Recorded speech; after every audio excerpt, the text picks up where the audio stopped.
2025-এর 22শে September যে জিএসটির নতুন update যেটা এসছে সেটাকে আমরা সফটওয়্যারে কীভাবে ইমপ্লিমেন্ট করব সেটা দেখার জন্য এর আগেও আমি দুটো ভিডিও বানিয়েছি, কিন্তু এখন সফটওয়্যারেও কিছু নতুন আপডেট এসছে এবং এমআরপিগুলো কীভাবে চেঞ্জ করব সেটা দেখাবার জন্যই মেনলি এই ভিডিওটা বানানো। তো প্রথমে যেরকম বলেছিলাম যে প্রথমে এখান থেকে বেরিয়ে গিয়ে ফিনান্সিয়াল ইয়ার যেভাবে ব্যাকআপ নিতে হয় এটা সকলেরই জানা। এবিসিতে গিয়ে ব্যাকআপ নিলাম, ফিনান্সিয়াল ইয়ার ব্যাকআপ নিয়ে নেওয়ার পরে আমরা সোজা চলে যাচ্ছি জিএসটি মেনুতে। তো জিএসটি মেনুতে গেলাম, জিএসটি মেনুতে যাওয়ার পরে এখানে আপডেট জিএসটি প্যাচ, এখান থেকে আমি আপডেট করতে পারি। এখানে যেহেতু আমারটা আপডেট করা রয়েছে সেই কারণে এটা আর আপডেট হচ্ছে না। এটা ছাড়া আমরা কিন্তু markcompusoft.com থেকেও গিয়ে কিন্তু আমরা আপডেটটা করে নিতে পারি। তো এখানে গিয়ে markcompusoft.com গিয়ে ডাউনলোড অপশানে গেলে আমরা এখানে পেয়ে যাব জিএসটি প্যাচ, যেটা 18 সেপ্টেম্বর 2025-এ এখান থেকে আমরা ডাউনলোড করে নেব। এটা হয়ে গেল। ডাউনলোড করে নেওয়ার পরে মার্ক ইআরপি ফোল্ডারের ভেতরে ওটা পেস্ট করে দিলাম। পেস্ট করে দেওয়ার পরে আমরা চলে আসছি আবার জিএসটি মেনুতে এবং এটা যখন আমরা আপডেটটা করব তখন কিন্তু মানে পেস্ট যখন করব মার্ক ইআরপি ফোল্ডারে তখন কিন্তু সফটওয়্যারটা বন্ধ থাকতে হবে। তারপরে নতুন করে সফটওয়্যার চালাবার পরে চলে আসবো জিএসটি মেনুতে। এখানে একটা নতুন অপশান দেখতে পাচ্ছি জিএসটি ট্যাক্স রেট, এখানে ক্লিক করলাম। এখানে ক্লিক করবার পরে চলে এলাম, এখানে আমার ফিনান্সিয়াল ইয়ার ব্যাকআপের কথা বলছে। এটা যেহেতু আমরা অলরেডি নিয়ে রেখেছি তাই ইয়েস করছি। ইয়েস করবার পরে এই স্ক্রিনটা এলো। এই স্ক্রিন আসবার পরে এখানে কিচ্ছু না, সোজা আমরা এন্টার করে এগোতে থাকবো। তো এখানে আমি 12% থেকে 5%-এ চেঞ্জ করছি।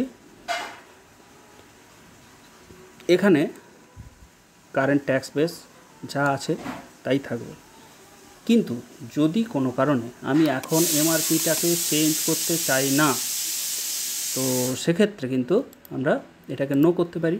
এবার এমআরপিটা চেঞ্জ করব কি করব না এটা কিন্তু আপনার ট্যাক্স কনসালটেন্টের সাথে আলোচনা করে তারপরে গিয়ে ডিসিশান নেবেন।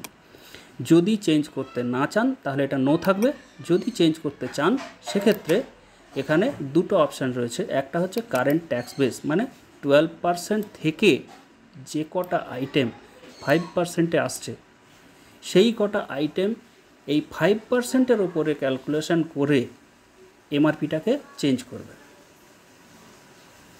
বোঝা গেছে? আর যদি কোনো কারণে ধরুন এর আগে আমি ট্যাক্স রেটটা চেঞ্জ করে রেখেছিলাম, যেভাবে প্রিভিয়াস ভিডিওগুলো বানিয়েছিলাম যে আমি 12% থেকে 5% চেঞ্জ করেছিলাম, কিন্তু এমআরপিটাকে আমি চেঞ্জ করিনি, এমআরপিটা আমার নো করে আমি কাজটা করে গেছিলাম, সেটাকে যদি আমি এখন চেঞ্জ করতে চাই সেক্ষেত্রে কিন্তু আমার পক্ষে ডিটেক্ট করা সম্ভব না যে কোন 5%টা 12% থেকে চেঞ্জ হয়ে এসছে, মানে কোন আইটেমটা।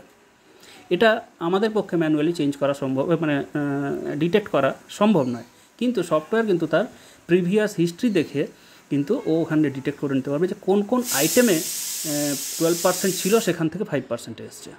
তাহলে একমাত্র সেই আইটেমগুলোতেই এমআরপি চেঞ্জ হবে। যেগুলো 5%-এ ছিল এখনও 5%-এ আছে সেগুলো নিশ্চয়ই এমআরপি চেঞ্জ হবে না। তো এই জায়গাটাকে ক্লিয়ার করবার জন্যই আমি ভালোভাবে বলছি যে যদি আপনার ট্যাক্স এর আগে ট্যাক্স রেট আপনি চেঞ্জ করেছিলেন 12% থেকে 5%, কিন্তু এমআরপিটা চেঞ্জ করেননি, সেক্ষেত্রে আপনি করবেন ওল্ড ট্যাক্স বেস। যদি প্রথমবার করছেন 12% থেকে 5%-এ প্রথমবার চেঞ্জ করছেন সেক্ষেত্রে এখানে কিন্তু থাকবে কারেন্ট ট্যাক্স বেস। আর যদি এমআরপি চেঞ্জ করতে না চান সেটা ডিপেন্ড করছে আপনার জিএসটি কনসালটেন্ট যেরকম বলবে সেই মাফিক করে আপনি এই ডিসিশানটা নেবেন। আমি কিন্তু এখন কারেন্ট ট্যাক্স বেস যেটা ডিফল্ট সেটাই আমি রাখছি এবং সেভাবেই আমি এগিয়ে যাচ্ছি। তো এখান থেকে আমি চলে এলাম, এটা 12% গেল, তারপরে 18%-ও একই অপশান রয়েছে, শুধু এটা 18 থেকে 5 আমি যেরকম রয়েছে সেভাবে চেঞ্জ করলাম। এরপরে চলে আসছি এখানে যে আমার এমআরপি যেটা চেঞ্জ হচ্ছে সেই এমআরপিটা মানে যেটা ওল্ড এমআরপি সেটাকে আমরা আপাতত এইচ রেটে চেঞ্জ করে রাখছি, যাতে পরবর্তীকালে আমরা কিন্তু বুঝতে পারি যে কোন এটার পুরনো এমআরপি কী ছিল, নতুন এমআরপি কী হয়েছে। এটা এইচ রেটে করে রাখলাম। এরপরে এখানে আমি এসে জাস্ট আমি যে যে চেঞ্জেসগুলো করলাম সেগুলোকে কনফার্ম করবার জন্য এখানে আমি please change my GST type করলাম, এন্টার করছি। এন্টার করবার পরে ইজি অফ জিএসটির এই অপশানটা আসবে, এখানে আমি ওকে করলাম।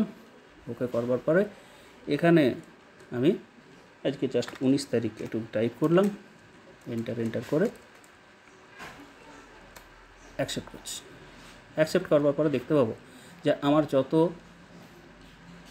এইচএসএন ছিল, যত আইটেম ছিল সমস্তগুলো, যেগুলো 12% বা 18% ছিল, সেগুলোও কিন্তু আমার 5%-এ কনভার্ট হয়ে গেছে। তো এখানে আমি আইটেম ধরে তো এইভাবে এত কিছু দেখা সম্ভব নয়, সেই হিসাবে আমি এখান থেকে F6 প্রেস করছি। F6 কিবোর্ড থেকে F6 প্রেস করলাম, দিলে এই অপশানটা আসবে। এখান থেকে আমি ট্যাক্স অ্যান্ড এইচএসএন কোড এই অপশানটায় আমি ক্লিক করলাম।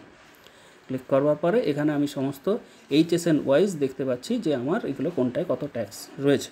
তো এখান থেকে আমি দেখে নিচ্ছি যে সমস্তগুলো চেঞ্জ হয়েছে কিনা। যদি চেঞ্জ হয়ে থাকে তাহলে ঠিক আছে।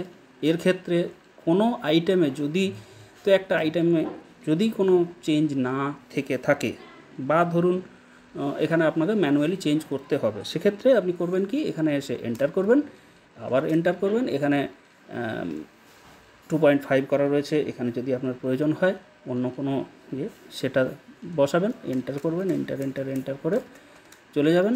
এই যে উইন্ডোটা আসবে, এখান থেকে আপনি ভেরিফাই করে নিতে পারেন যে হ্যাঁ ওটা কি আমার ঠিক আছে কি ভুল আছে। এবারে এখান থেকে আমি জাস্ট এসকেপ করব, আরেকবার এসকেপ করলাম। এই যে অপশানটা আসবে এখানে আমি কোনো কিছু করব না, জাস্ট এন্টার করব, ট্যাক্স চেঞ্জ, এখানে ওকে করলাম। আমার ট্যাক্স চেঞ্জের যা কাজ ছিল সেটা হয়ে গেল।